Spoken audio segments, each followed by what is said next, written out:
queria falar alguns pontos com vocês. O que esse relacionamento traz para nós? É óbvio que nós temos uma responsabilidade dessa intimidade com o Senhor, mas o que esse relacionamento também produz em nós? Além das bênçãos de Deus, além daquilo que o Senhor quer para nós, de nos encaixar no propósito, e desse projeto não apenas ficar no papel, mas de fato ser algo vivo.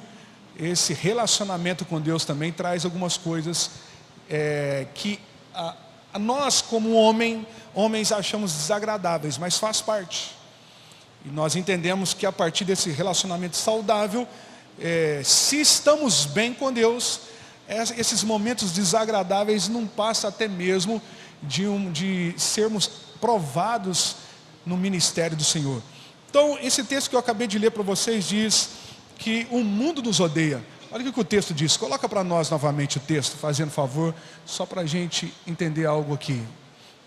Se vocês pertencessem ao mundo, ele os amaria, como se fossem dele. Todavia vocês não são do mundo, mas eu os escolhi, tirando-os do mundo. Por isso o mundo os odeia. Essa semana eu estava vendo uma mensagem até do pastor Luiz Hermínio, dizendo sobre uma fragilidade na igreja, que a igreja, ela, ao longo do tempo, tem deixado de ensinar sobre os sofrimentos que provavelmente a igreja sofreria. O ano passado inteiro, praticamente, eu ministrei apenas sobre isso nos nossos domingos da nossa igreja. Por que nós sofremos?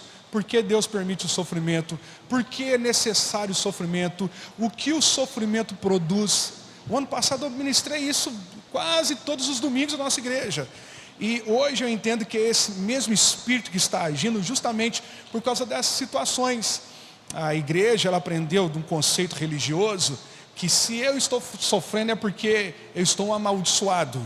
Se eu não alcancei tal coisa é porque Deus está me amaldiçoando, ou algo do tipo. Não é isso. Então talvez Paulo era um dos homens mais amaldiçoados. Talvez Pedro e outros discípulos do Senhor eram homens que não eram abençoados.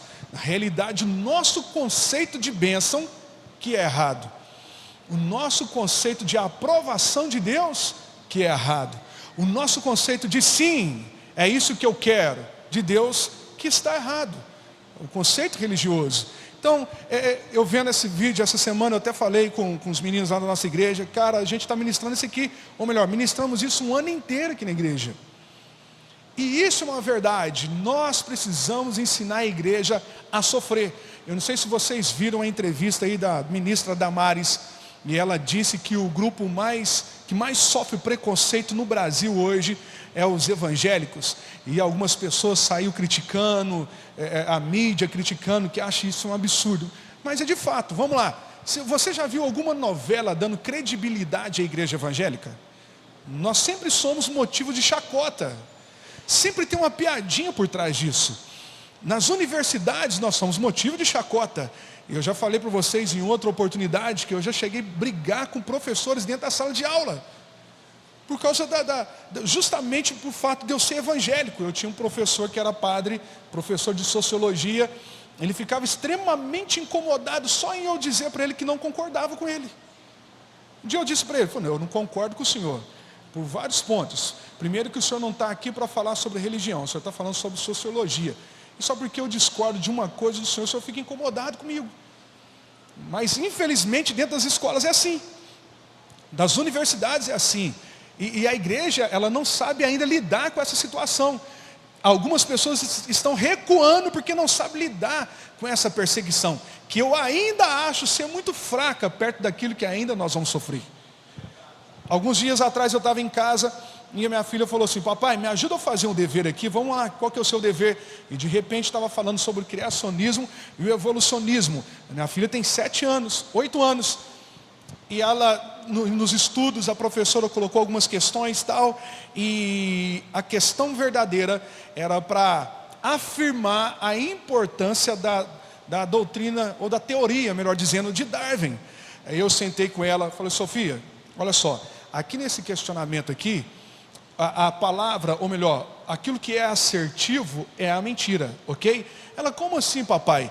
Não, porque essa teoria aqui, esse questionamento, está te levando de uma maneira maliciosa a acreditar que nós surgimos simplesmente de uma evolução. A minha filha tem 8 anos, irmãos. Antigamente isso era discutido na faculdade. Hoje está nas escolas. E eu fiquei muito incomodado com aquilo. Fiquei irritado com aquilo. E ela, mas papai está aí no exercício. Mas não é isso, minha filha, não é isso. Ah, mas se eu colocar outra resposta? Você pode colocar outra resposta. Faz o seguinte, fala para a sua professora, quando você chegar lá, fala, olha, o meu pai mandou te dizer, e eu também estou te dizendo, que eu não creio nessa teoria. Ah, mas se eu não fizer isso, vai ficar errado. Agora, preste atenção. Quando se trata de adulto é uma coisa. Agora, o apelo às crianças é absurdo. Eu tive que sentar com ela, tal. A minha filha já sabendo sobre o assunto do evolucionismo, do criacionismo. Eu falei para ela, será que só o chimpanzé que evoluiu? Por que o pato não evoluiu? A galinha não evoluiu? Por que outros bichos não evoluiu? Só o chimpanzé é o bicho mais feio que evoluiu? Pelo amor de Deus. E ela começou a falar comigo de algumas situações que ela passava na sala de aula. E a professora falou assim, vamos ficar de pé para nós rezarmos. Aí todo mundo rezava. Aí de repente a Sofia falou, papai, eu não quis rezar. Aí a professora falou assim, olha, a Sofia e mais uma outra mocinha, elas não vão rezar não, gente. Porque elas não são católicas, elas não é do nosso grupo, não sei o que tem, tal. Então elas vão orar. A Sofia orou dentro da sala de aula. Feche os olhos aí todos vocês que eu vou orar. Mas ao mesmo tempo eu não comuniquei isso com minha filha. Eu percebi uma forma de expor ela. Eu falo lá na igreja com os irmãos. Eu sofri bullying de várias maneiras na igreja. Sofri bullying porque o meu pai era vereador. Ladrão.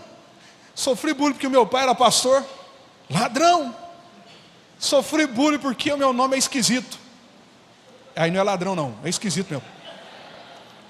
Chegava dentro da sala de aula, todo mundo tinha que falar o nome. Eu tímido, sentava lá atrás, fala seu nome aí, meu filho.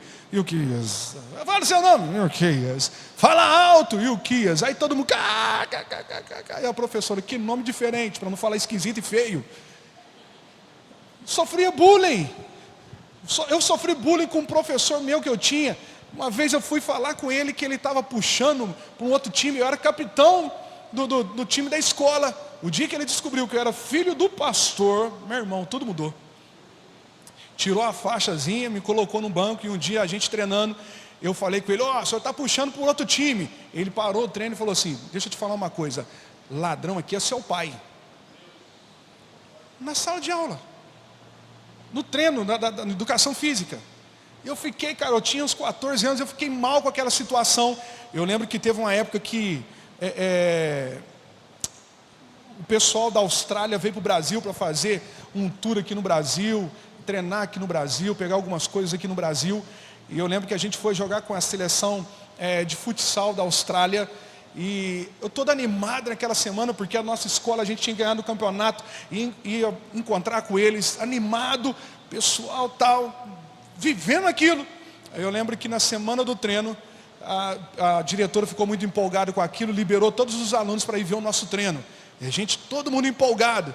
E de repente eu pegava na bola, aí tinha um professorzinho também que não gostava de mim, lá em cima da arquibancada, e falava assim, crente não pode jogar a bola não, hein? Ainda mais filho de pastor, pode não, hein? Aí na hora que fazia um gol, gol do crente da bunda quente. Eu lembro como se fosse hoje de uma situação, professor meu brincando, eu não era convertido, peguei uma bola, aquelas bolinhas durinhas, gostosas, você sabe, aquelas que a minha vontade era de pegar na cabeça dele e espremer a cabeça dele na parede, né? Toma então, professor. Chutei a bola em direção a esse professor. Deu um problema danado, eles queriam chamar meu pai e tal, aquele negócio. Aí eu pedi para a diretora não chamar meu pai, para a gente resolver entre nós mesmos. Ela, por que você fez isso, Ilquias?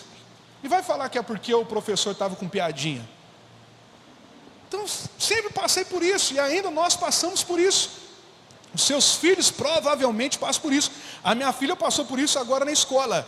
É óbvio que eles mudam a maneira de brincar, mas estão brincando. Vamos ver agora a Sofia que vai orar. Ora para nós, Sofia, porque você é a única que não é católica.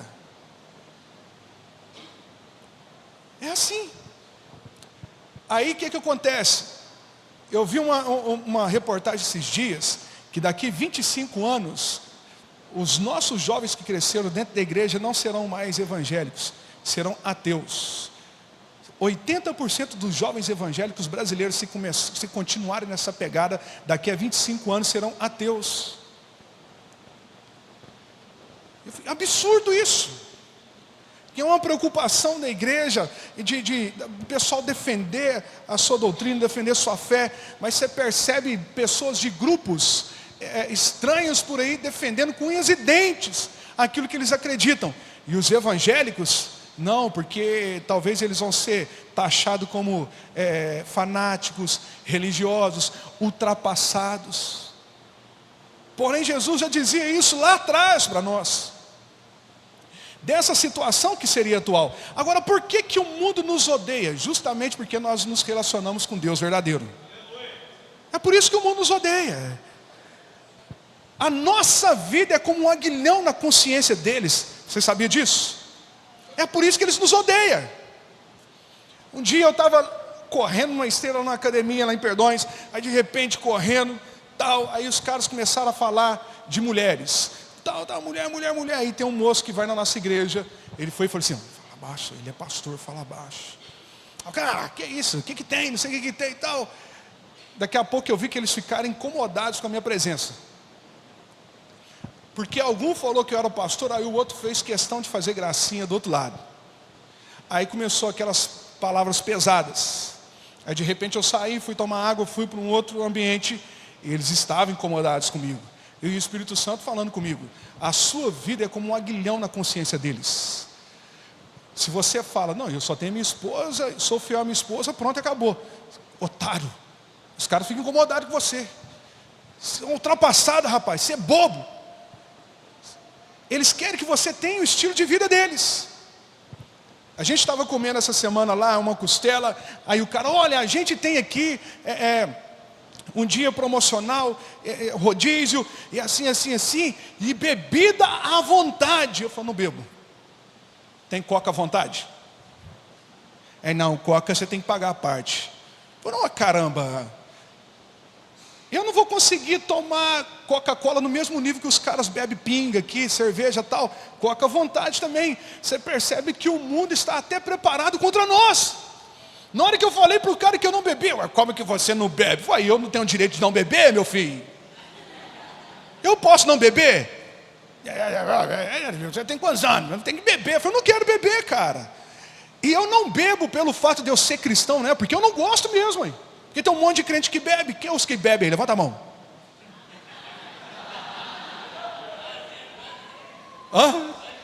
Quase que... Eu fui falar no lugar esses dias, aí o irmão falou comigo, não pergunta quem bebe não, que você vai ficar constrangido.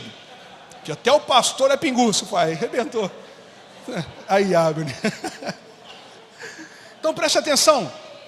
Eu não bebo simplesmente pelo fato de ser cristão, não.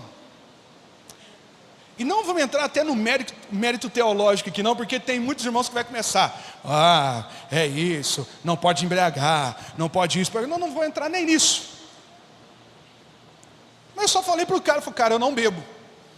Aí lá no final de tudo, a minha esposa falou assim, não, com as meninas, o seu pai vai viajar e o cara vai, você quer um pedaço de costela, tal. Eu quero.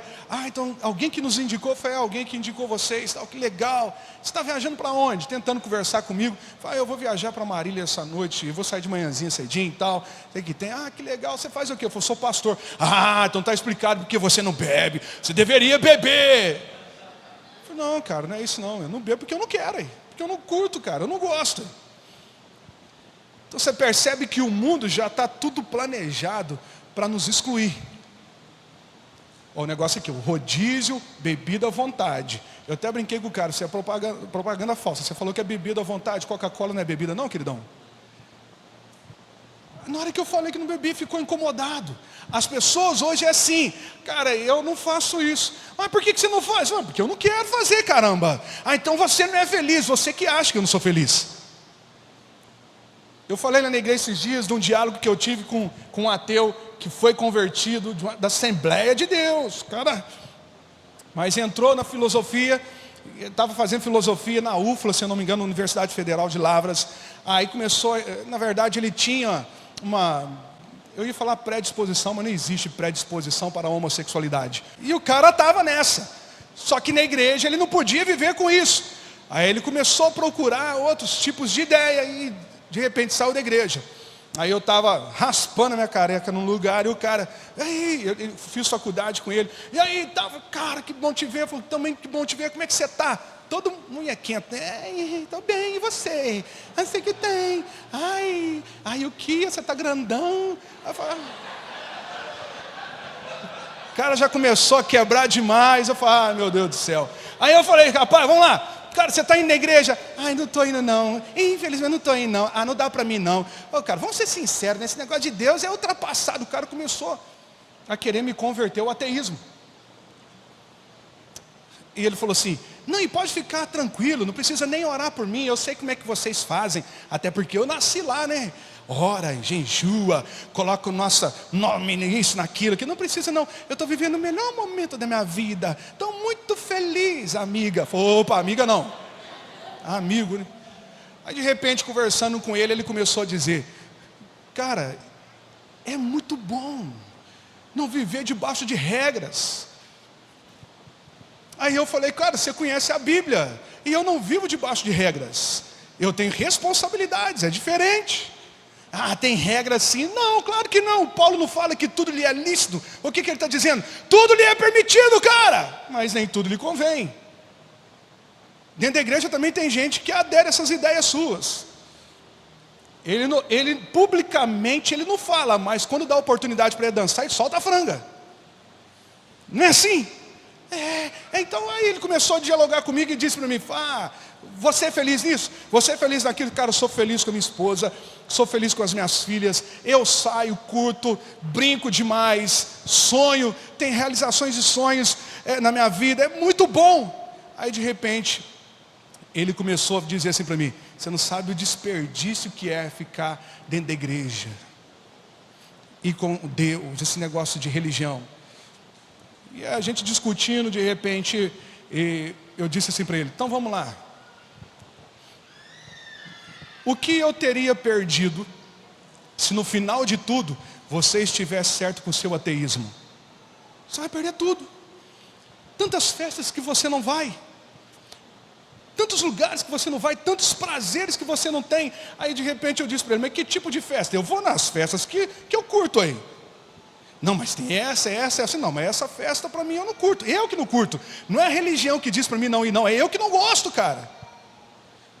Ah, mas os prazeres de mulheres, vocês gostam de mulheres, cara, eu gosto da minha. Já é difícil bancar a minha, pensa 2, 3, 4, 5, 6, 7, 8. Não dá, cara, eu curto a minha. Aí vamos lá, o que mais eu teria perdido? E ele começou a enumerar várias coisas que eu teria perdido se no final das contas não existisse Deus. E eu aqui, como ele acha, está bitolado com esse negócio de religião. Ok, então eu teria perdido os prazeres. Tá, isso no final das contas eu estiver certo e você estiver errado. Se Deus de fato existir, o que você teria perdido? Você quer que eu comece a enumerar? Você perderia a eternidade. Você perderia a salvação. Você perderia o lugar de delícias que é o céu. Você perderia um reino de justiça. E sabe o que você ganharia? O inferno. Ranger de dente. Ah não, eu vou embora, depois não é conversa, senão você vai me convencer. Cara, o ateísmo dele foi embora na hora que eu trouxe uma realidade que provavelmente, para mim é certo, mas para ele aconteceria. Mas o que acontece com esse tipo de crente? Eles não estão preparados para o sofrimento. Eles ficam decepcionados e saem fora. Porém, nosso relacionamento com Jesus, ele traz consigo também sofrimentos. É só nós olharmos para a igreja primitiva. Olha como foi o fim dos apóstolos. A não ser João, que morreu de velhice, morte natural. Mas todos os outros apóstolos morreram como mártires. Todos. Mas a gente só quer pegar as coisas gostosas e boas da história da igreja primitiva. Olha o quanto que Paulo sofreu por ser cristão, por ser amigo de Jesus. Olha o quanto a igreja primitiva sofreu. Olha o quanto a igreja de Roma sofreu, na época de Nero, por serem amigos de Jesus, ao ponto dele pôr fogo na cidade de Roma e ainda culpar os cristãos. Na realidade, a ideia dele era acabar com os bairros pobres daquele lugar. De repente o fogo alastrou tudo. E quem que ele culpou? Os cristãos. Então, ao longo da história, a igreja já tem sofrido muito por causa daqueles que não amam Jesus. E Jesus não enganou ninguém. Porém, a igreja atual hoje, ela não sabe lidar com isso. Qualquer noticiazinha ruim que tem da igreja aí na televisão é motivo das pessoas abandonar o evangelho. Deixa eu dizer algo interessante para você. Nunca antes na igreja brasileira houve tanto questionamento sobre dinheiro como tem agora. Mas nunca antes também teve tanta dúvida no coração das pessoas por causa do mau caratismo de líderes. Porém, não é novidade. Desde os tempos de Jesus tem gente mau caráter roubando. Desde os tempos de Jesus tem gente querendo pegar para si as contribuições, querendo ditar as regras dentro da igreja, como deve ser feito a administração da igreja. Você não lembra Judas? Ele estava dizendo algo que até parecia ser coerente, mas a Bíblia mesmo me desmente, ele é mentiroso, é porque ele era ladrão, e ele tinha dificuldade de honrar, e não aceitava quem honrava. Aí sabe o que eu falo na igreja? Irmão, tal pastor aí está roubando? Ele vai ter que acertar com Deus. Tal líder aí está roubando? Vai ter que acertar com Deus. Tal ministério está roubando? Vai ter que acertar com Deus. Agora preste atenção. Você não tem que matar o boi por causa do carrapato. É uma expressão dos caipiras. Você tem que matar o boi por causa do carrapato? O boi que te dá leite, o boi que te traz sustento, o boi que te dá alegria, tal. Ah, tem um carrapatinho, vou matar. As pessoas estão acabando com uma ideia de igreja por causa de alguns falsos profetas que a própria palavra de Deus diz que surgiria no nosso meio. Aí eu não dizimo mais. Por que você não dizima mais? Ah, porque dizem por aí que pastor é ladrão. Ah, dizem por aí, há anos diz isso, há séculos dizem isso. Aí qualquer coisa que joga na televisão é motivo de nós afastarmos. Vamos lá, uma ondazinha que tem hoje, a onda da teologia reformada. Sempre houve teologia reformada. Na realidade, há 504 anos existe a teologia reformada. Mas eles querem nos convencer que o evangelho que eles pregam é o puro. Um evangelho puro é aquele que diz sobre Jesus o caminho, pronto, acabou. Esses dias um cara veio e falou, cara, eu respeito você, respeito tudo que você diz. 95% da teologia calvinista eu creio, assina embaixo, top. Não vem tirar onda que a doutrina da graça é sua, porque a doutrina da graça é bíblica, não é de Calvino, não é de ninguém. É da Bíblia, a Bíblia que fala sobre a graça. Não, é porque nós que interpretamos a doutrina. Mentira, a Bíblia que fala sobre a graça. Mas eles querem se apoderar de uma teologia, querem usar, infelizmente, não todos, tá, irmãos? Tem pessoas que é sérias, mas querem, não, os intelectuais são reformados. Mentira. Para com isso. Mas aí hoje já é motivo para as pessoas saírem de igrejas que têm manifestações sobrenaturais, porque alguém falou na internet que isso é mentira. Você está entendendo o que eu estou dizendo, irmãos? Isso mostra que nós não estamos preparados de fato para um sofrimento e uma perseguição que a igreja possa sofrer. Cara, esses dias estava me tentando convencer algumas coisas, aí eu comecei a convencê-lo. Aí ele vem, da teologia, isso, aquilo, outro. Cara, eu falei, por que você não acredita na teologia calvinista? Eu falei, 2 pontos principais que eu não acredito. Eu não acredito na predestinação que vocês ensinam. Ah, mas não é bíblica? Não, espera, deixa eu falar. A predestinação é bíblica, eu creio nela, mas não como você ensina. E também não creio num dos pontos da tulipe, que é 5 pontos da tulipe, na expiação limitada. Tenta me convencer na expiação limitada, que Cristo morreu apenas para alguns. Tenta me convencer isso, porque a própria palavra de Deus diz em João 3,16, porque Deus amou o mundo de tal maneira que deu seu Filho unigênito para que todo aquele que nele crê não pereça, mas tenha vida eterna. A vontade de Deus é que todos sejam salvos. Cara, eu não consigo enxergar um Deus que separou algumas pessoas e está dizendo, para você eu morro, para esse caboclo aqui eu não morro não.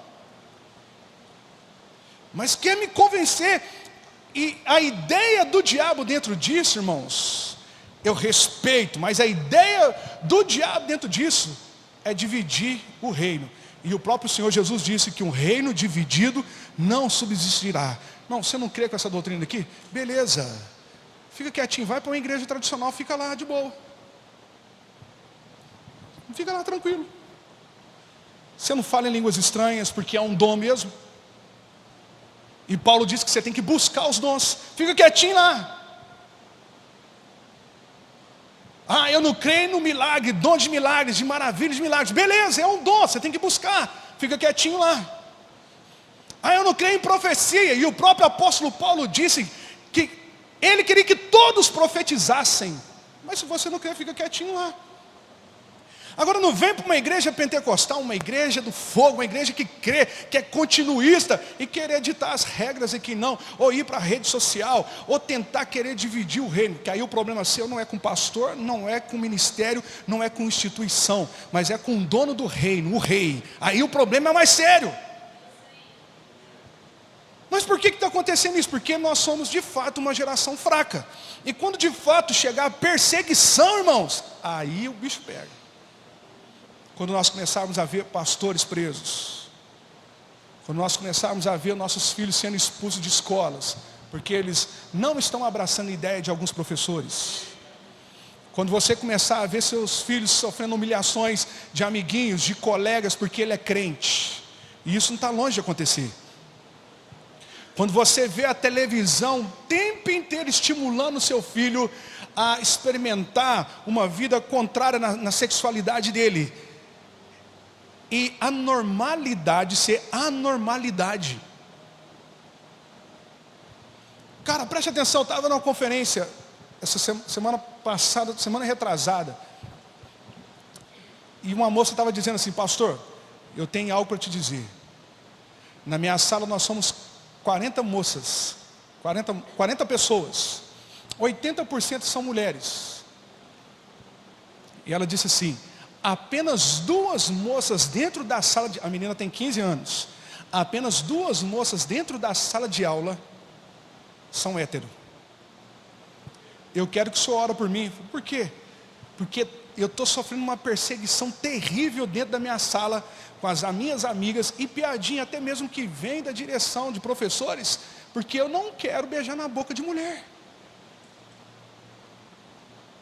Aí seu filho vem para a escola dominical, para a escola de líderes, tal, cresce dentro dessa doutrina, dentro da base bíblica, e de repente tem um posicionamento dentro da sala de aula, e ele começa a sofrer perseguição por causa disso. É aí justamente onde eu quero entrar aqui, o relacionamento nosso com o Senhor Jesus, a intimidade que nós temos com o Senhor Jesus, vai chegar um momento que vai cobrar caro de mim e de você. O relacionamento que eu tenho com a minha esposa cobra caro de mim. Hoje a gente estava conversando no almoço sobre a responsabilidade do marido. E eu tenho responsabilidade, eu sou o provedor da casa. E quanto mais íntimo e assumo a responsabilidade da minha casa, da minha família, dessa intimidade, quanto mais dentro eu estou disso, mais isso vai exigir de mim. Quando era só eu e minha esposa, era de boa, mas agora tem 3 filhas. O nível de exigência vai aumentando. Então, quanto mais íntimo, quanto mais próximo, quanto mais relacionamento você tem, mais isso vai exigir de você. Exige o quê? Postura, responsabilidade, existe palavra. Então, relacionamento exige isso de nós. Comprometimento, hombridade. E por que a moçada de hoje não quer casar? Porque eles não gostam de responsabilidade. Não, vamos fazer o seguinte, vamos pedir o pastor para orar. Aqui não acontece, só lá em Perdões que acontece. Pastor, tem jeito de você vir aqui em casa? Fala, irmão, o que você quer? Não, é porque eu estou indo morar com a irmã tal. E a gente não tem dinheiro para pagar o casamento, não. Começa por aí. Você sabia que é mais barato para você descasar do que para casar? As leis estão até mesmo trabalhando para cooperar com isso. Pastor, uma dificuldade. O documento da minha esposa original está lá na terra dela e ela não está achando esse documento original. Aconteceu agora na nossa igreja. Eu não posso casar enquanto não achar o documento original dela. E dentro do estatuto da nossa igreja nós só podemos dar a bênção se nos arquivos da igreja estiver constando que essa pessoa casou perante a lei. Olha que absurdo. O cara quer casar e a regra, a lei não deixa o cara casar. Aí eu quero descasar. Não, é só vir aqui, assinar um termo, já era, você vai embora. Olha que loucura. O mundo nos odeia, o sistema mundano não nos suporta. A nossa vida é como um aguilhão para a consciência deles. E esse é o preço da intimidade do relacionamento que eu tenho com Deus. Então, relacionamento com Deus tem bênçãos, tem maravilha, tem tudo isso. Mas requer muita responsabilidade minha e de você. A minha amizade com Deus requer o ódio do mundo para comigo. E a minha amizade com o mundo, a própria palavra de Deus diz que aquele que ama o mundo constitui-se inimigo de Deus. Então preste atenção aqui nesse texto aqui que nós acabamos de ler. As razões para o aborrecimento são indicadas justamente nos versos anteriores.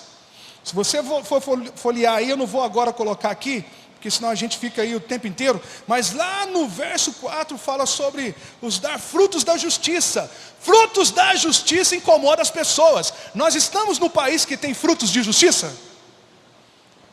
Vamos ser sinceros, você liga a televisão, você dá vontade de... Abaixa aquele espírito de Chuck Norris. Você quer chutar a televisão de raiva. Quando você vê o Supremo Tribunal de Justiça fazendo as babaquices deles, não dá vontade de você quebrar a televisão, irmão? O fruto de justiça que nós temos incomoda o mundo.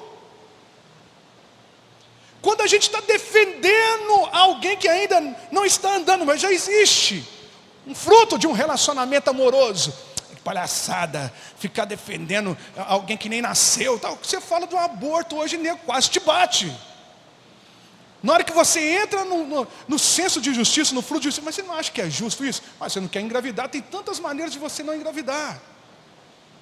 Agora você engravidou, meu irmão, tem alguém aí dentro de você. Na hora que você fala alguma coisa, ele fica doente com você, fica bravo.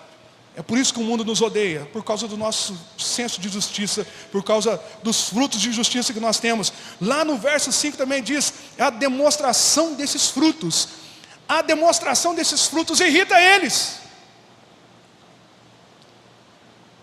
Irrita eles. Quando a igreja começa a demonstrar amor, para com palhaçada, deixa eu orar por você, eu te amo, para com bobeira. É assim. Quando você é pacificador, eles não gostam, quer que o pau quebra. O cara vai para o trânsito aí, vê bicho pegando. As pessoas não querem separar, as pessoas querem filmar e jogar na rede social. Aí quando aparece um santo de Deus lá, e diz, que é isso, cara, não faz isso não, que é isso, cara. Aí junta os dois para bater nele. É por isso que o mundo nos odeia, por causa dos nossos frutos de justiça, por causa da demonstração desses frutos. No verso 16 também fala sobre as obras do mundo são reprovadas pela vista reta e pelo testemunho manifesto dos cristãos. Aí a gente vê o Supremo Tribunal Federal, o Supremo Tribunal de Justiça. Quem reprova as atitudes deles, primeiramente, é justamente a igreja. Existem várias bancadas hoje lá no Congresso. Mas você já viu alguém falando a bancada da macumba? Já viu? A bancada católica. Mas tem. A bancada do espiritismo. Não, é a bancada dos evangélicos. A nossa conduta é como um aguilhão na consciência deles. Eles nos odeiam. Preste atenção numa coisa aqui, no Evangelho de São João capítulo 7, verso 7, na primeira carta de João, capítulo 3, 13, você vai ver o porquê que o mundo nos odeia, justamente por causa desses frutos que nós temos. Tem um renomado comentarista que ele faz uma pergunta significativa para esses dias atuais, e eu quero fazer essa pergunta. E hoje, os cristãos aborrecem o mundo. Se não aborrece, por que não aborrecem? Eu esqueci o nome agora desse comentarista, e ele diz assim: e hoje, os cristãos aborrecem o mundo? Se não aborrecem, por que não aborrecem? Porque deveria aborrecer. Você aborrece o mundo? Se você não aborrece, por que, ou melhor, se alguém não está aborrecido com você, o mundo lá fora, por causa da sua conduta, você tem que começar a observar. O que está acontecendo comigo? Uma coisa que ele diz assim: tem se tornado o mundo mais cristão, ou os cristãos ainda mais mundanos? Quanto mais relacionamento nós temos com Deus, quanto mais intimidade nós temos com Jesus, menos desapegados desse mundo nós estaremos, e mais aborrecimento nós vamos provocar nas pessoas. Por que você não faz isso? Não, isso aqui vai contra a minha conduta. Por que você não faz isso? Não, isso aqui vai contra a minha base, que eu creio. Não vai, não. Ah, por que você não faz isso aqui? Não, porque isso aqui não faz parte da minha moral. Eu não gosto disso, eu não quero isso. Ah, você não gosta? Eu vou acabar com você. Vou quebrar você no meio. E agora isso é algo atual? É algo novo? Não é algo atual e também não é algo novo. E eu vou mostrar para você na Bíblia que não é atual. Abra sua Bíblia comigo lá no livro de Atos, capítulo 7, verso 56. Atos, capítulo 7, verso 56. E disse: vejo os céus abertos e o Filho do Homem em pé à direita de Deus. Mas eles taparam os ouvidos e, dando fortes gritos, lançaram-se todos juntos contra ele. Vai no 58, vamos ver. Arrastaram-no para fora da cidade e começaram a apedrejá-lo. As testemunhas deixaram seus mantos aos pés de um jovem chamado Saulo. Vai. Enquanto apedrejavam Estevão, este orava: Senhor Jesus, recebe o meu espírito. Eu acho que esse aqui foi um momento mais difícil para aqueles que estavam apedrejando. Porque se tem uma resposta dolorosa, é quando alguém está te ferindo e você ainda está orando para ele ser abençoado. Você que quebra com ele, você desarma ele, você machuca ele. Você sabia disso? Isso é um aguilhão na consciência deles. Cara, era para você levantar e querer me apedrejar também. Era para você vir com tudo. Aí o cara está tomando pedrada lá e com a mãozinha para cima: Senhor, perdoa o João, perdoa a Maria, perdoa o Joaquim. Ele não sabe o que faz.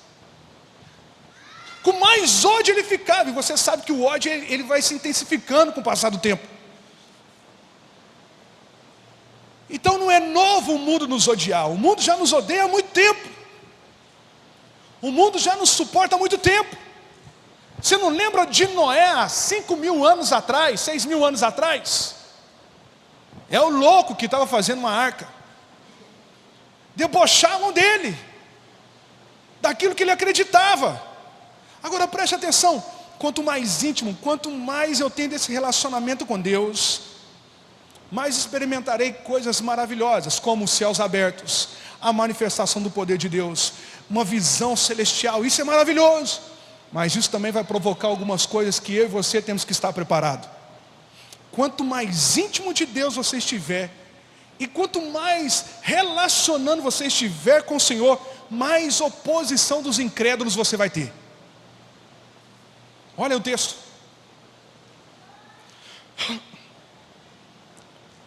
Eu não sei se que vocês passam isso, a gente passa isso na nossa conferência. Baladinha lá que vai 3 horas da manhã, 4 horas da manhã, 5 horas da manhã, aquele pancadão.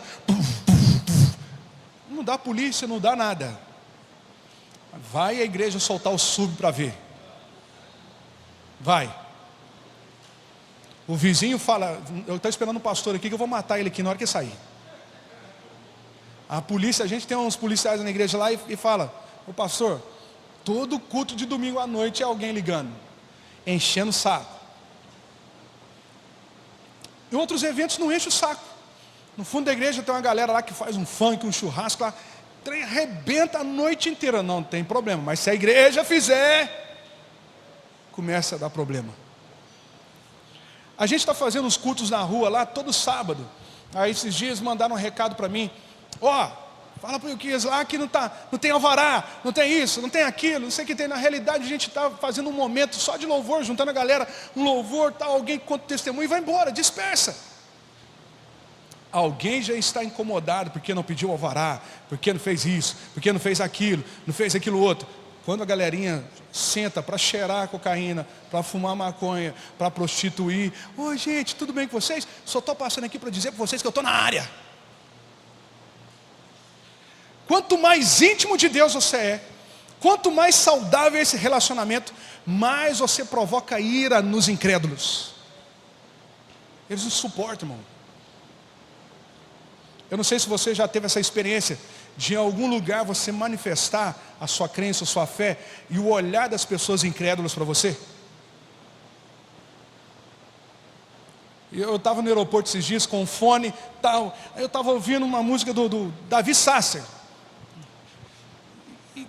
Não talo, eu sentado, gente, esperando o avião. De repente, cara, eu tirei o fone e o negócio ficou tocando no celular. Estou enfermo de amor, amado meu. Um monte de gente sentado, todo mundo ficou assim para mim. Pô, gente, é só uma música, gospel, beleza? Tal. Vocês vão me matar por causa disso? Eles ficam incomodados.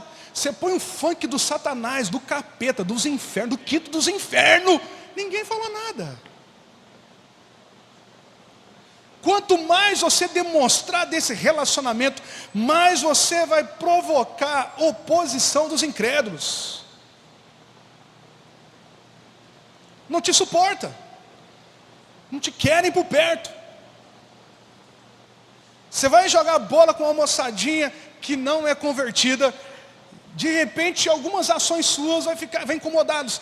Eu não sei se ele é evangélico, mas o Caio Fábio não, aquele que era o zagueiro de São Paulo, Rodrigo Caio. O cara fez algo honesto, não foi? Ele disse para o árbitro: olha, não foi falta, um negócio assim. Né? E ele falou: não, o cara foi honesto. Eles tiveram que mandar o cara embora de São Paulo, porque a torcida não suportou a honestidade do cara. Na realidade, aquilo que é honesto hoje, quando é demonstrado que era obrigatório de acontecer, dá ibope. Quando o cara acha uma carteira na rua com R$100 e devolve para o dono, isso é o mais normal de ser feito. Vira manchete em todos os jornais do país. Infelizmente, as coisas normais estão se transformando em anormalidades. E nós temos que estar preparados para isso. Quanto mais me relacionar com Deus, quanto mais eu crescer nesse relacionamento de intimidade, mais oposição dos incrédulos eu terei. Olha no verso 57, coloca para a gente o verso 57, em nome de Jesus, que nós acabamos de ler. Mas eles taparam os ouvidos e, dando fortes gritos, lançaram-se todos juntos contra ele. Taparam os ouvidos. Alguns dias na igreja eu estava dizendo assim: irmã, você ama o seu filho? Amo, pastor, eu amo. Beleza, que coisa boa você amar seu filho. Mas se ele morrer sem Jesus, vai para o inferno, tá bom? Essas verdades indesejadas. Mas é isso aí, você vai para um lugar, ele vai para o outro. Pronto, acabou, essa é a verdade. Você ama o seu marido? Amo, pastor, eu amo, mas ele não quer Jesus. Mas é um homem bom, não fuma, não bebe, não prostitui, não adultera, não faz isso, não faz aquilo. Mas não tem nada, faltou Jesus, vai para o inferno. Mas não é possível. Aí eu falando isso lá na igreja, uma irmã ficou incomodada comigo. Bom, o pastor está achando que é quem? Agora ele é o juiz? Ele que salva, ele que não salva? Não, é a Bíblia que diz isso. Quem crê em mim e for batizado será salvo. Quem não crê já está condenado. Não é eu que estou dizendo, é a Bíblia que diz isso. Mas isso é uma ofensa para eles. Eles ficam incomodados com você, se mobilizam contra você. A palavra de Deus diz que ele começou a ministrar para eles. Era algo bom para eles, era algo produtivo para eles, era a salvação deles, era a libertação deles. O que eles fizeram? Taparam os ouvidos. se uniram para destruir Estevão. E por que eles fizeram isso? Porque Estevão estava apenas vivendo o propósito dele. Quando você vive o seu propósito, que o Senhor estabeleceu para a sua vida, você estimula os opositores a se levantar contra a sua vida. Agora deixa eu dizer algo para você. Um dia eu em casa, de madrugada orando, Deus começou a ministrar no meu coração algo. E o que? Quais são as suas prioridades? Aí eu comecei a falar das minhas prioridades com Deus, orando. E enumere as suas prioridades aí. Quais são as suas prioridades no dia a dia, na sua vida? Aí o Senhor falou comigo assim: você já parou para pensar que o diabo só é movido por uma coisa? Acabar com você? Ele respira isso, ele alimenta isso. Ele vive disso. Ah, você quer casa própria, você quer carro, você quer casamento, você quer dinheiro, você quer isso, você quer aquilo outro, tal. O diabo só quer uma coisa: te destruir. Ele é movido por isso. Ele é alimentado por isso. E a gente não dá crédito para isso. Então, irmãos, deixa eu dizer algo para você. Quanto mais próximo de Deus você estiver, mais íntimo de Deus você estiver, mais você está estimulando sim o diabo a mobilizar os incrédulos a se levantar contra você. E eles montam estratégias. E se não conseguir fazer você cair, desanimar ou deixar, eles vão te matar. Ainda não está acontecendo isso aqui no Brasil, mas acontece em outros lugares do mundo. É o seguinte: nós fizemos leis para vocês não pregarem, vocês continuam pregando. Nós fizemos leis para vocês não darem esse sermão, vocês continuam dando sermão. É o que está acontecendo na China. A última lei que eles fizeram na China agora no ano passado é o seguinte: não ensine na igreja o primeiro mandamento.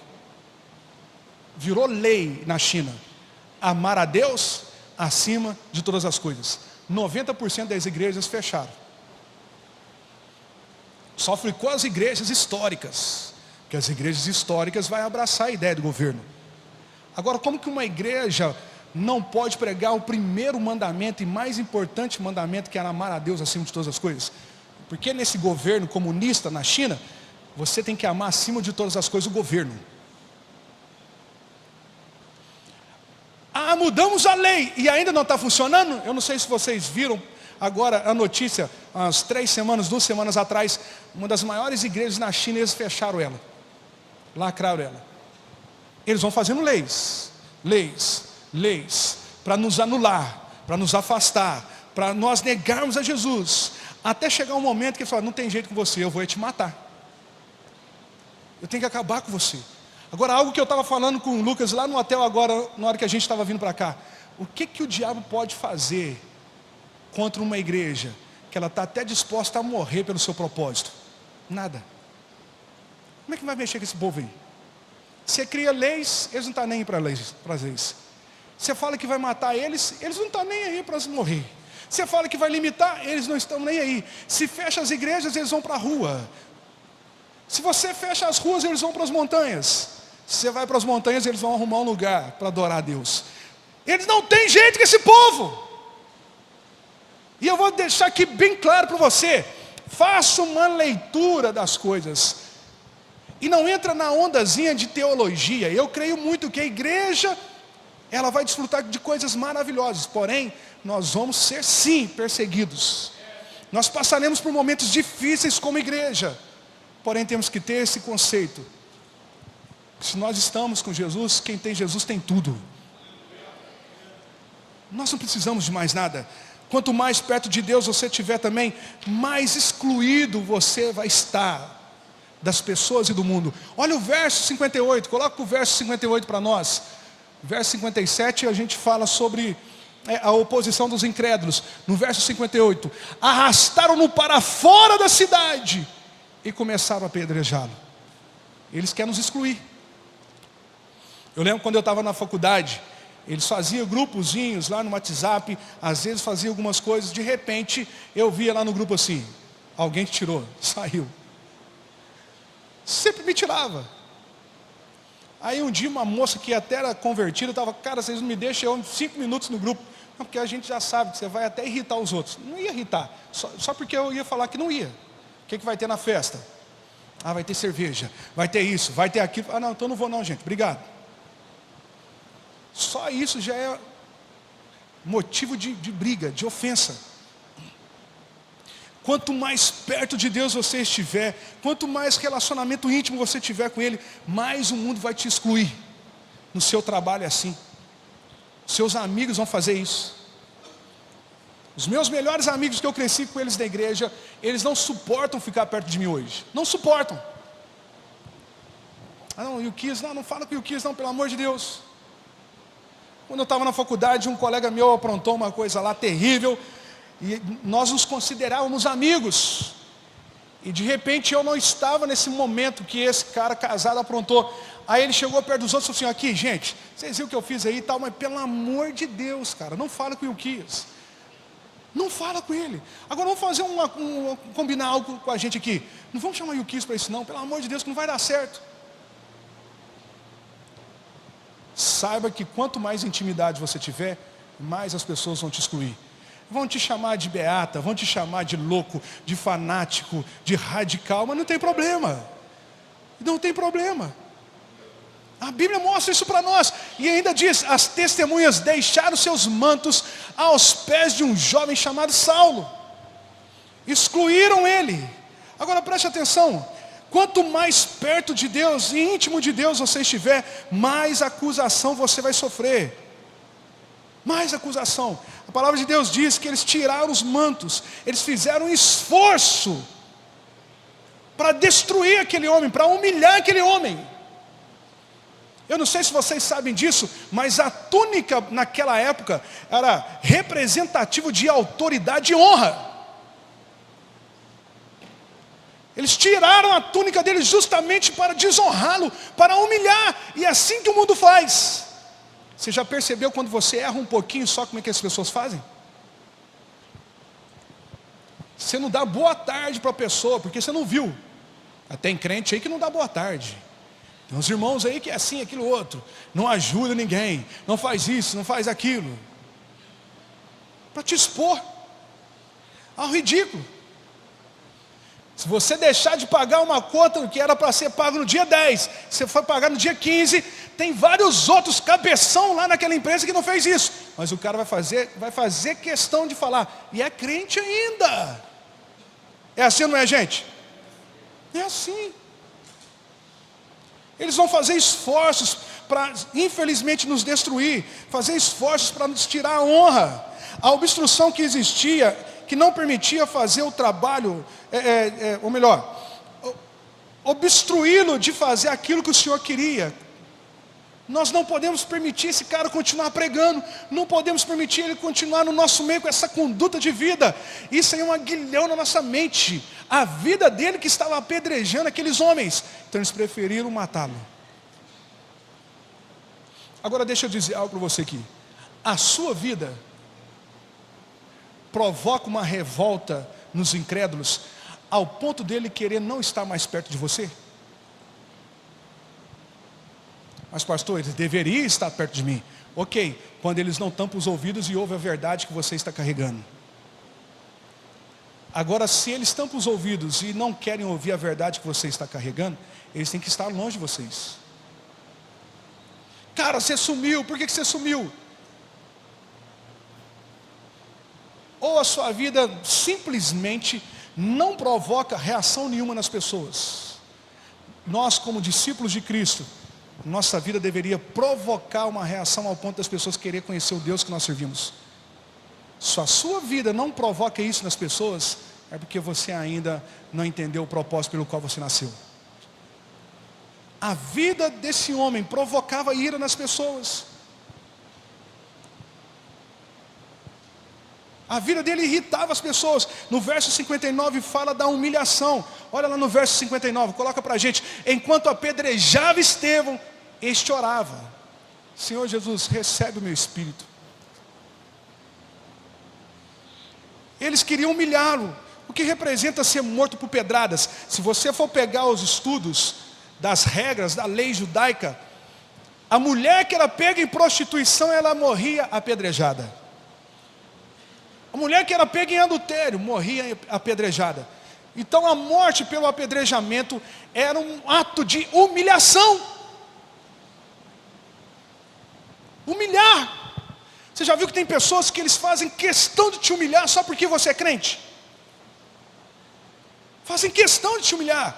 Aí tem alguém que já está pensando assim, pastor, então eu estou desanimando porque o negócio é pesado. Não, você só quer o bônus, você não quer o ônus. Essa aqui é uma verdade. Quanto mais íntimo de Deus eu sou, mais o mundo me odeia. E quanto mais longe de Deus eu estou, mais o Senhor não me quer. Para a gente terminar, preste atenção. O que representa a morte a pedradas? Humilhação. E por último, depois de você ver a oposição deles, depois de você ser excluso do meio deles, depois de você ser acusado por eles, depois de você ser humilhado por eles, se todos esses pontos não foi o suficiente para te parar, vou acabar com ele, vou matar ele. Eu falei com os irmãos aqui, com o missionário, na casa dele. Eu fui fazer um velório alguns dias atrás, um tempo atrás, e de repente o pessoal tudo lá, e eu saí para tomar um café, eu e um discípulo meu, Paulo, de repente estou tomando café, entrou uma senhora e disse assim, oi, tudo bem, gente? Oi, tudo bem, tudo jóia e tal. Ela, quem que é você? Eu falei assim, Ilquias. Você que é o pastor Ilquias? Eu falei, eu sou o pastor Ilquias. Você sabia que tem muita gente que te odeia? É mesmo? Caramba, hein? Geralmente você quer ouvir que pessoas gostam de você, né? Mas você ouvir que muitas pessoas te odeiam, você querendo fazer o bem, não é fácil. Eu sei que na realidade não odeia o que eu carrego. Muita gente te odeia. E olha, eu vou falar um negócio para você. Tem um povo mobilizado aí para fazer uns negócios fortes contra você. O negócio é feio. Eles querem acabar com você. Fazendo uns trabalhos pesados aí. Eu falei, nossa, Deus do céu. Então manda reforçar esse trabalho aí, porque não está funcionando não. Aí ela começou a falar uns negócios comigo lá, tentando me intimidar. Uma mulher alta. De repente eu tomei de Deus o Espírito Santo. Falei, dona, deixa eu falar uma coisa para a senhora. Manda um recado para esse pessoal que está fazendo trabalho mobilizado aí contra a minha vida. Fala para eles reforçar o trabalho deles. Porque eu vou só dar um detalhe para a senhora. A palavra de Deus diz que os anjos do Senhor acampam ao redor daqueles que o temem. E eu não vou falar dos mais grandes, eu vou falar do fiotinho. Se é que existe anjo fiotinho, né, gente? Mas um anjo de Deus, a Bíblia diz que um anjo de Deus passou no território dos assírios. Um anjinho só. Tá? Ela assim, um anjinho passou no território dos assírios e matou 180 mil homens. Perdões tem 21 mil habitantes, filha. Deve ter meia dúzia de macumbeiro. Manda eles amarrar a carça deles, que o negócio está feio pro lado deles. Saiu, deu as costas para mim, foi embora. Revoltada comigo. Isso era na quinta-feira. Aí, domingo era Santa Ceia. Aí eu acordei, coloquei uma música lá na sala, fui me arrumar, colocar aquela roupa de crente, Santa Ceia e tal. Na hora que eu chego na sala da minha casa, estava lá escrito no vidro lá da minha casa assim: nós te odiamos e estamos trabalhando para te destruir, você e a sua família. Pare agora de pregar. Entrou lá dentro da minha casa, escreveu no vidro da minha sala. E o cachorro, irmão, eu tenho um cachorro lá, e o cachorro ficou quietinho a noite inteira. Eles fizeram um negócio pesado com o cachorro lá, que deu um sono no cachorro, que o cachorro não latiu a noite inteira. Não, fiquei muito revoltado com isso, irmão. Aí no outro dia, eu andando na porta de casa, tinha tipo um patuazinho lá, tipo um feitiçozinho que eles tinham jogado na porta da minha casa. Sumiu umas roupas lá em casa, eu não sabia. Aí essa mulher foi e falou que alguém tinha pegado roupa minha, das minhas filhas e da minha esposa, para nos destruir. Aí eu lembrei disso que eu estou acabando de dizer para você. A minha cidade era chamada há alguns anos como Cidade da Macumba. Na nossa cidade ainda tem pessoas que mexem com magia negra, com voodoo, com coisas terríveis. Eu falei aqui ontem, se eu não me engano, desse testemunho que aconteceu nos Estados Unidos. Eu estava orando na sala e eu dormi. De repente eu acordei com uma mulher grande do meu lado e falando assim: eu vou acabar com a sua vida, eu vou acabar com você, vou destruir tudo que vocês estão fazendo lá. A mulher materializou na sala onde eu estava dormindo. E eu dando febre, tossindo, não estava conseguindo. Aí Deus usou um profeta para falar comigo lá nos Estados Unidos. Cara, Deus me mostrou você essa noite. Eu não sei quem é você, mas Deus me mostrou você nessa noite.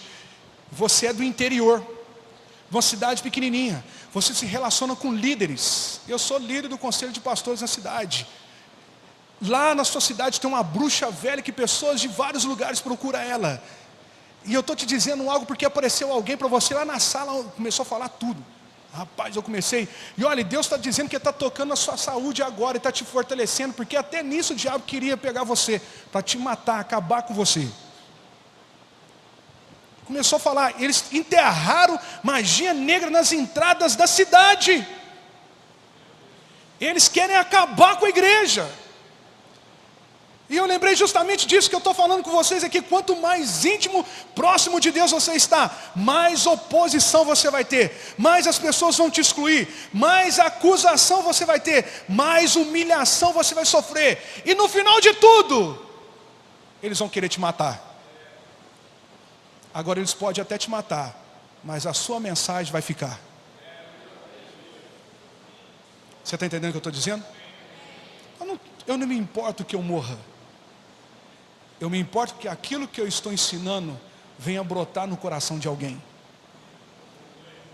Amanhã, mais cedo ou mais tarde, eu vou morrer.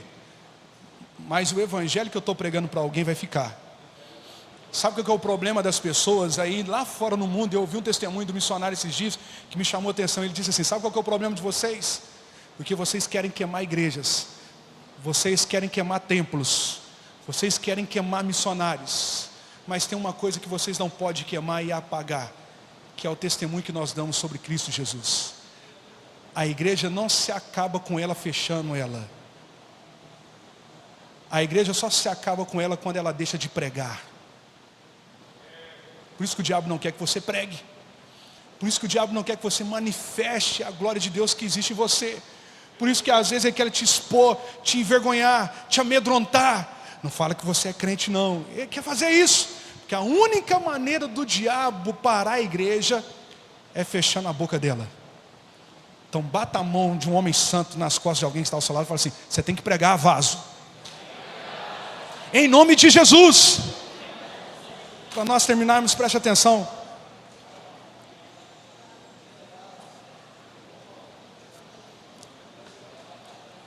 Para nós terminarmos, preste atenção.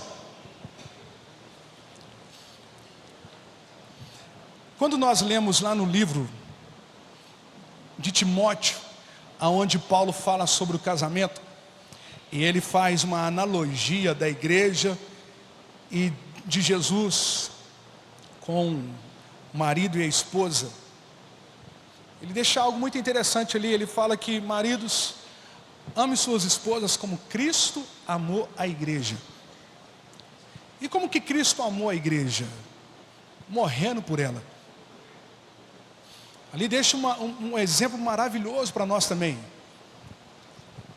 Jesus, ele estava disposto até mesmo a morrer pelo seu propósito.